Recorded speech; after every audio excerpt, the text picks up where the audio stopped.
একদিনের ঘটনা।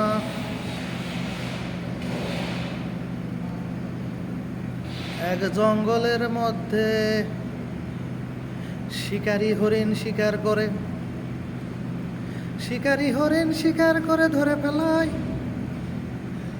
আর এই হরিণের বাচ্চাগুলো দুধ পান করে। যখন শিকারী হরিণ শিকার করে, ওই রাস্তা দিয়ে আমাদের প্রিয় নবী বিশ্ব নবী হযরত মুহাম্মদ সাল্লাল্লাহু আলাইহি সাল্লাম যাচ্ছিলেন। যাওয়ার পথে দেখতেছেন হরিণ কাঁদতেছে। তখন নবী তার সাথে আলাপ করে বুঝলেন যে তার দুইটা বাচ্চা আছে, সেই বাচ্চা দুইটারে আর দেখতে পারবে না, দুধ পান করতে পারবে না।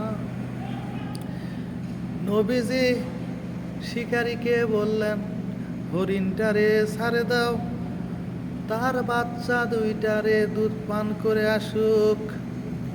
তখন শিকারী বলে, এই লোক কি পাগল নাকি? একবার হরিণ ছাড়ে দিলে আর দ্বিতীয়বার আসবে কি না তার গ্যারেন্টি আছে নাকি? নবীজি আবার বললেন, হরিণটারে ছাড়ে দেন আপনি, আর আমি এখানে আছি। এই হরিণ যায় বাচ্চা দুইটারে দুধ পান করে আসুক। তখন সেই কথা শুনে শিকারী হরিণটারে ছাড়ে দিল।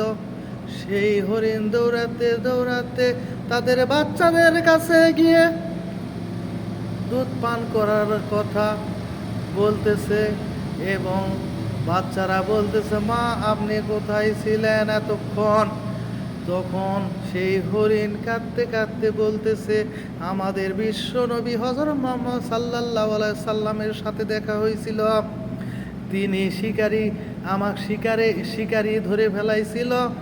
নবী আমারে ছাড়ে দিছে তোমাদের দুধ পান করার জন্য। তারপর আবার তাদের এই শিকারীর কাছে যাই আমাকে ধরা দেওয়া লাগবে। তখন বাচ্চা দুইটা কাঁদতে কাঁদতে বলতেছে, আমরা দুধ খাবো না, আমরা নবীকে এক নজর দেখার জন্যে পাগল পারা হয়ে গেছিলাম এতদিন। আজকে সুযোগ হয়েছে, চলো মা আমরা নবীকে এক নজর দেখি। তখন সে বাচ্চা দুইটাকে নিয়ে হরিণ দৌড় দিয়ে আসে নবীর কাছে, এবং সবাই হরিণ এবং হরিণের বাচ্চা দুইটি নবীর দিকে তাকিয়ে থাকে এবং দেখে যে বিশ্ব নবী, যে নবীরে সৃষ্টি না করলে এই পৃথিবীর কোনো কিছু সৃষ্টি হতো না, সেই নবীকে দুই নয়ন ভরে দেখে। তখন শিকারী চিন্তা করলো, আমি হরিণ ছাড়ে দিলাম একটা, এখন হরিণ বাচ্চা সহ হয়েছে তিনটা। এই মানুষ তো যেমন তেমন মানুষ নয়। পরে আলাপে বুঝলেন যে আমাদের বিশ্ব নবী হযরত মুহাম্মদ সাল্লাল্লাহু আলাইহি সাল্লাম তিনি কুল কায়নাতের নবী, রহমতের নবী, বরকতের নবী।